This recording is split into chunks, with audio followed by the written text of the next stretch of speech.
Vijayawada municipal కార్పొరేషన్లో ఈరోజు special ఆఫీసర్గా ఛార్జ్ తీసుకున్నారు ఎన్టీఆర్ జిల్లా కలెక్టర్ లక్ష్మీష. సో పదవి బాధ్యతలు తీసుకున్నాక ఆయన కార్యాచరణ ఎలా ఉండబోతుంది ఏంటి అనేది ఆయన మాటలు అడిగి తెలుసుకుందాం.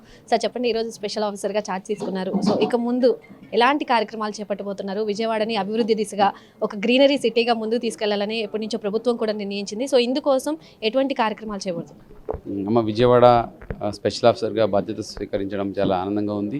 గౌరవ ముఖ్యమంత్రి వాళ్ళకి అలాగే స్టేట్ గవర్నమెంట్కి ధన్యవాదాలు తెలియజేసుకుంటూ, విజయవాడ అంటే మీకు తెలిసే ఉంది, ఇది gateway to Amaravati. So NTR district is a gateway, దాంట్లో విజయవాడ అయితే మెయిన్ గేట్వే టు అమరావతి. కాబట్టి సో ఎవరైనా అమరావతికి వెళ్ళాలంటే విజయవాడ ద్వారా వెళ్తారు. కాబట్టి విజయవాడని ఎంత మనం అందంగా పెడితే, విజయవాడని ఎంత చక్కగా పెడితే, సో అది ఒక ఇనిషియల్ ఎక్స్పీరియన్స్ ఏదైతే ఉంటుందో అది పాజిటివ్గా ఉంటుంది. అదే దిశగా సో సిటీలో ఉన్న ప్రతి ఒక్క అధికారులని, అలాగే ప్రతి ఒక్క వింగ్స్ని, అలాగే ప్రతి ఒక్క మనకు ప్రజాప్రతినిధిని ఏంటంటే అలాగే మీడియా వాళ్ళందరూ సహకారంతో సిటీని నెంబర్ 1 చేయాలి. ఇది మన మెయిన్ ప్రయారిటీగా ఉంటుంది. దానికి కావాల్సిన అన్ని ఏర్పాట్లు, అది ఫెసిలిటీని అయితేనేంటి, ఎంబీఎస్ ఇంప్రూవ్మెంట్ అయితేనేంటి, కోఆర్డినేషన్ కొలాబరేషన్స్, ఇంటర్నేషనల్ కొలాబరేషన్స్ ఏం కావాలని చేసుకొని ముందుకు తీసుకెళ్ళడానికి సిద్ధంగా ఉన్నాము. So at the same time basic ఫెసిలిటీస్లో శానిటేషన్, అలాగే drinking water, health, public amenities, అలాగే పబ్లిక్ పార్క్స్ అయితే ఉన్నాయి, ఇవి కూడా స్టాండర్డ్గా ఒక ఇంటర్నేషనల్ స్టాండర్డ్కి తీసుకొచ్చి మనము రాష్ట్రంలోనే విజయవాడ సిటీని ఒక నంబర్ 1 నిలపడానికి ముఖ్యమంత్రి వాళ్ళు కూడా ఎప్పటికప్పుడు గైడ్ చేస్తూ ఉంటారు. సో అదే ప్రకారం ముందుకు తీసుకెళ్తాం. దీంట్లో ప్రతి ఒక్కరి సహకారాన్ని కోరుతూ ఉంటాను.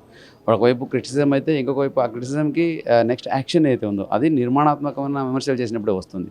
So I want such kind of constructive criticism from the media also, so that we can learn from the feedback and we can improve upon it. Final objective is to improve the public facility. కాబట్టి దానికి అందరూ సహకరించాలి, అందరూ సలహాలు సూచన ఇవ్వాలి. త్వరలోనే public consultation కూడా మొదలు పెడతాం. అంటే రెసిడెన్షియల్ అసోసియేషన్ ఉంటారు, అలాగే ఎన్జిఓస్ ఉంటారు, ఎంతమంది పబ్లిక్ స్పిరిటెడ్ ఇండివిజువల్స్ ఉంటారు, ఈ సిటీ గురించి తెలిసిన ఎంతో సీనియర్స్ ఉంటారు, వాళ్ళతో కూడా సంప్రదింపులు నడిపి ఈ సిటీని ఇంకా ఎలా ముందుకు తీసుకెళ్ళడానికి ఎంబీఎస్ ఇంప్రూవ్ చేయొచ్చు, ఈ పీపీపీలో ఏమైనా ప్రాజెక్ట్స్ చేయొచ్చు, ఇటువంటి యాక్టివిటీస్ చేస్తూ ఏదేమైనా సిటీని స్టేట్లోనే అలాగే స్వచ్ఛ సర్వేక్షన్లో కూడా నెంబర్ 1 నిలపడానికి మా ప్రయత్నం ఉంటుంది. ఓకే సార్, ఇప్పటికే చాలా అభివృద్ధి కార్యక్రమాలు చేపడుతున్నారు. మీరు కలెక్టర్గా వచ్చాక మీ గుర్తింపు ఎక్కువైంది. మీతో పాటుగా విజయవాడని కూడా అభివృద్ధి ముందుకు తీసుకెళ్తున్నారు. ఎన్టీఆర్ జిల్లా కలెక్టర్ మొత్తం అసలు ఇన్స్పిరేషన్ అయిపోయారు అందరికీ కూడా. సో ఇప్పుడు అదనపు బాధ్యతలు, ఇది ఎలా అనిపిస్తుంది?